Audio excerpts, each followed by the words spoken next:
दोस्तों नमस्कार, मैं हूं सुरेश और आप सभी लोग देख रहे हैं टेक्सटाइल एडवाइजर। दोस्तों, आज हम आपके साथ में climax negative dobby setting mechanism के बारे में डिस्कस करने वाले हैं।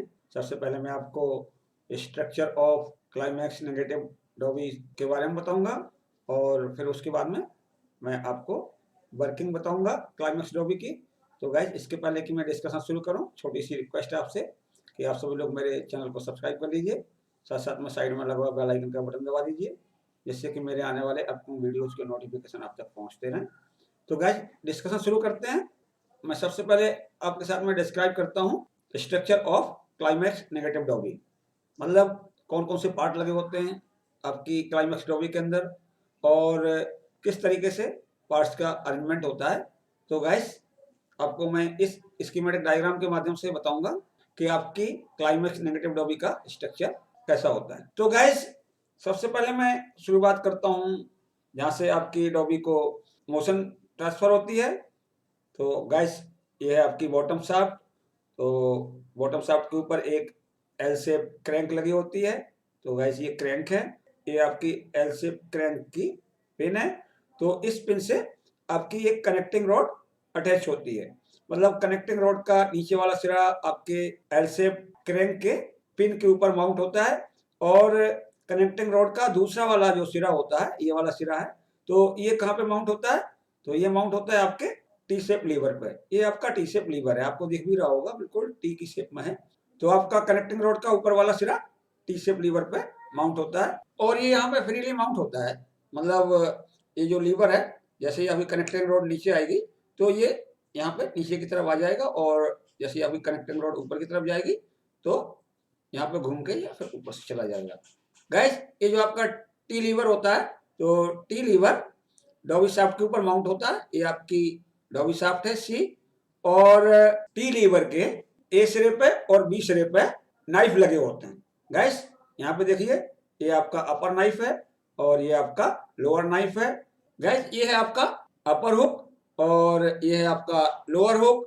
तो क्या होता है कि जो अपर हुक का सिरा होता है, जो कि इंगेज होता है आपके नाइफ से, तो वो आपके नाइफ के ऊपर होता है नॉर्मल पोजीशन में, और इसी तरीके से आपके लोअर हुक का भी एंगेज होने वाला सिरा नाइफ के ऊपर होता है और दोनों नाइफ्स के नीचे एक एक नीडल लगी होती है।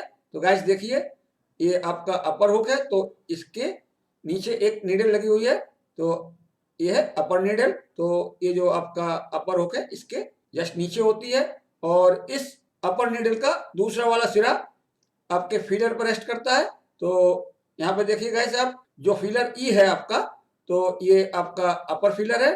तो अपर फीलर पे आपकी अपर नीडल नीचे की तरफ रेस्ट करती है और आपका लोअर हुक लोअर नीडल जी पे रेस्ट करता है और लोअर नीडल जी का नीचे वाला सिरा आपके लोअर फीलर डी के ऊपर रेस्ट करता है। देखिए गाइस, ये आपकी लोअर नीडल है, तो लोअर नीडल का सिरा, ये जो आपका फिलर है ये वाला, ये आपका फिलर डी है, तो इसके ऊपर रेस्ट कर रहा है। और आपका अपर नीडल है, तो अपर नीडल का जो नीचे वाला सिरा है आपके फिलर ई पे, मतलब अपर फिलर ई पे रेस्ट करता है। गाइस, ये जो हमारे हुक्स होते हैं, तो इनके जो दूसरे वाले सिरे होते हैं, ये वाला सिरा और इसका ये वाला सिरा, ये आपके एस शेप लीवर से लिंक्ड होते हैं। ये आपका पूरा मिला के यहाँ से लेके ये आपका एस शेप लीवर होता है। तो यहाँ पे दिखाया भी हुआ मैंने, ये एस शेप लीवर है।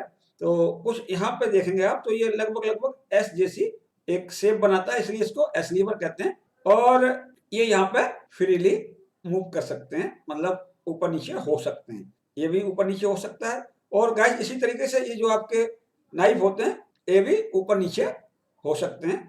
थोड़ा सा ऊपर चला जाएगा, थोड़ा सा नीचे चला जाएगा जब आपकी डॉगी चलती है। गाइस, जो आपके जैक लीवर होते हैं, तो यहाँ पे दो जैक लीवर हैं, एक जैक लीवर ये है और एक जैक लीवर ये है। तो आपका जो राइट साइड वाला जैक लीवर होता है, वो डिफरेंट डिफरेंट लिंक की सहायता से एस लीवर से कनेक्ट होता है। गाइस, यहाँ पे देखिए, ये इस लिंक से कनेक्ट हो गया और ये इधर से जाके फिर एस लीवर से ये कनेक्ट हो जाता है।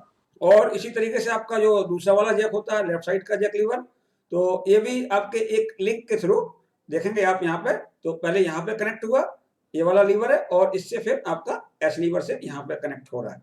और जैक लीवर कनेक्ट होते हैं आपके हीट शाफ्ट से। तो देखिए गाइस, जो आपका लेफ्ट वाला जैक लीवर है वो यहाँ पे कनेक्ट हो रहा है रदर स्टेप की सहायता से, और ये राइट साइड वाला जैक लीवर है वो यहाँ पे कनेक्ट हो रहा है आपका रदर स्टेप की सहायता से। और हमारे हीट शाफ्ट के नीचे दो स्पाइरल स्प्रिंग लगे होते हैं। तो गाइस, एक स्पाइरल स्प्रिंग ये है और एक स्पाइरल स्प्रिंग ये है, और ये आपका सिलेक्शन मैकेनिज्म होता है गाइस।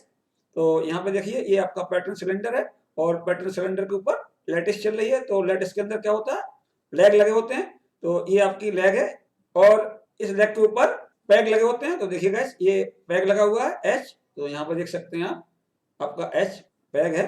ये आपके सिलेक्शन में हेल्प करते हैं। जब आपकी डॉबी चलती है तो कौन सा फ्रेम अप होना, कौन सा डाउन होता है, तो ये पैग के द्वारा ही निर्धारित होता है गाइस।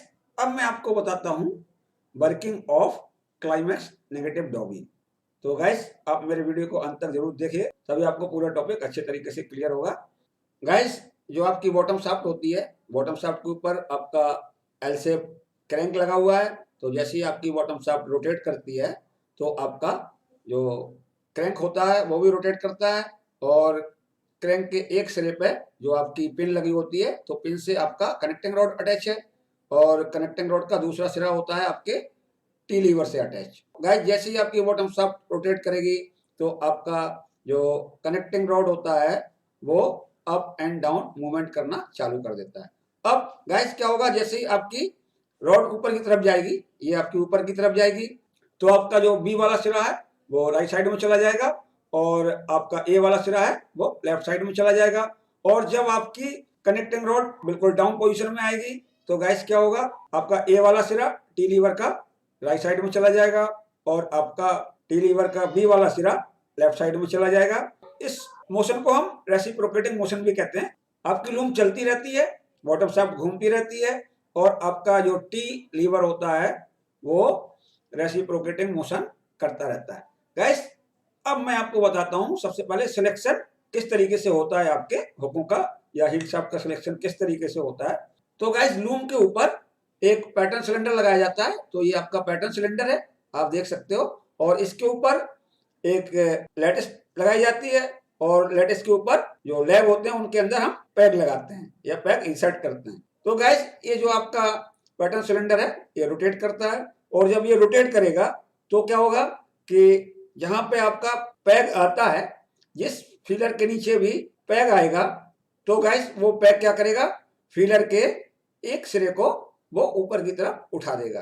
तो गाइस, एक सिरा फीलर का यदि ऊपर की तरफ उठता है तो दूसरे वाला सिरा फीलर का नीचे की तरफ चला जाता है। तो यहाँ पे देखिए गाइस, ये आपका पैटर्न सिलेंडर रोटेट कर रहा है, और रोटेट करते हुए ये जो पैग है आपका ये आ गया फीलर के नीचे। तो कौन से फीलर के नीचे आया गाइस, ये जो डी फीलर है, मतलब आपका पैग लोअर फीलर के नीचे आ गया।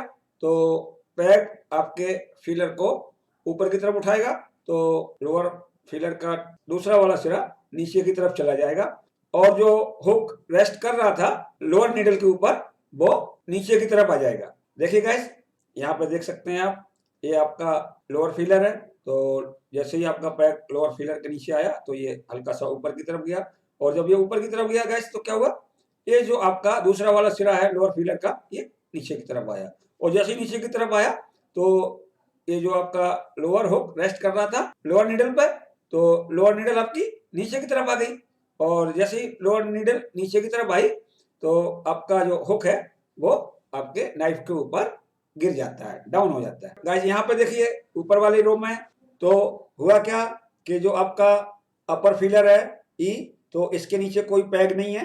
तो पैग ना होने से क्या हुआ कि ये इधर से उठा नहीं, जब ये इधर से उठा नहीं तो ये जो आपकी अपर नीडल है वो नीचे की तरफ नहीं आई, तो जो आपका अपर हुक है वो ऊपर की तरफ उठ गया। अब गाइस, बिल्कुल हमारी डॉबी है बिल्कुल सिलेक्शन पोजीशन में खड़ी है, ये इसको सिग्नल मिल चुका है। अब आपका लोअर हुक गिर गया नाइफ के ऊपर, और जो आपका अपर हुक था वो ऊपर उठा रह गया। अब गाइस, इसको तो मोशन मिल रही है आपके टी लीवर को। तो यहाँ पे देखिए, यदि आपका जो पोजीशन है क्रैंक का, ये जिस तरीके से यहाँ पे दिख रहा है ये ऊपर में होगा, तो क्या होगा, ये वाला जो पोर्शन है ये ऊपर की तरफ जाएगा, जब ये ऊपर की तरफ जाएगा तो आपके टी शेप लीवर का ए वाला सिरा लेफ्ट साइड की तरफ जाएगा और बी वाला सिरा राइट साइड की तरफ जाएगा। तो गाइस जो आपका लोअर नाइफ है वो राइट साइड की तरफ मूव करेगा। अब चूंकि आपका लोअर हुक इंगेज हो चुका है आपके लोअर नाइफ से, तो आपका लोअर हुक पुल होगा राइट साइड में, और जब ये पुल होता है हुक का दूसरा एंड क्या करता है, आपके एस शेप लीवर को खींचता है। ये आपका एस शेप लीवर है, इसको खींचता है। और एस शेप लीवर के साथ में आपके जैक लीवर कनेक्टेड होते हैं डिफरेंट लिंक की सहायता से। तो जैसे ही आपका एस शेप लीवर खींचेगा हुक के साथ में, तो ये मोशन ट्रांसफर हो जाएगा आपके जैक लीवर्स को। आप यहाँ पे देख सकते हैं, यहाँ से ये क्या होगा, ये इधर को जाएगा तो क्या पोजीशन होगी, ये वाला इधर को खींचेगा। तो जब ये खींचता है तो ये मोशन ट्रांसफर हो जाती है आपके दोनों जैक लीवर्स को, और आपके दोनों जैक लीवर ऊपर की तरफ उठ जाती है। क्योंकि आपका हील शाफ्ट अटैच होता है आपके जैक लीवर से, तो जैक लीवर के साथ साथ में आपका हील शाफ्ट भी अपर डायरेक्शन में चला जाता है। गाइस अब मान लीजिए आपकी डॉबी हाफ राउंड ले चुकी है, और हाफ राउंड के बाद में क्या होगा कि आपका दूसरा साइकिल चालू हो जाएगा। तो दूसरा साइकिल चालू कैसे होगा, आप यहाँ पे देखिए। अगर आपका अपर हुक यदि सेलेक्ट हो जाता है तो ये अपर हुक आपके अपर नाइफ पे गिर जाएगा, और गिरने के बाद में इंगेज हो जाएगा।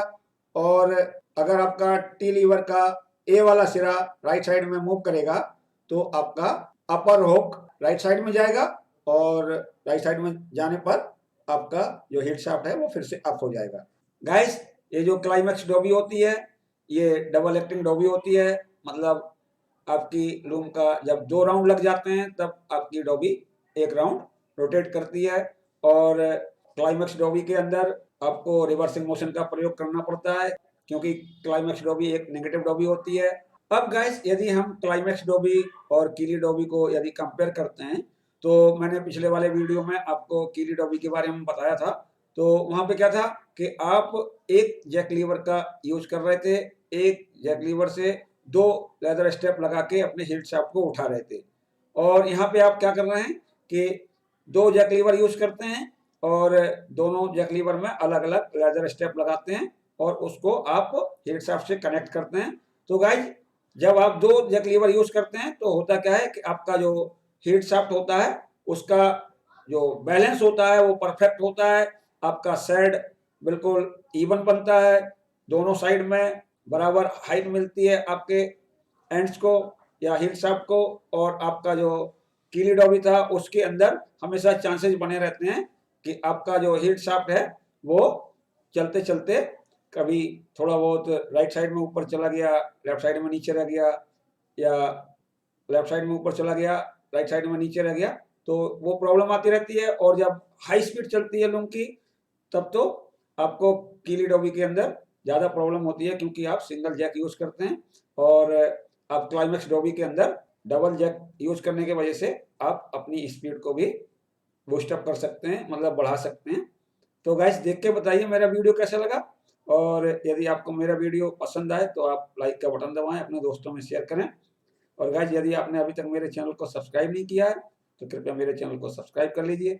साथ साथ में साइड में लगा हुआ बेल आइकन का बटन दबा दीजिए, जिससे कि मेरे आने वाले अपकमिंग वीडियोज़ के नोटिफिकेशन आप तक पहुंचते रहें। धन्यवाद।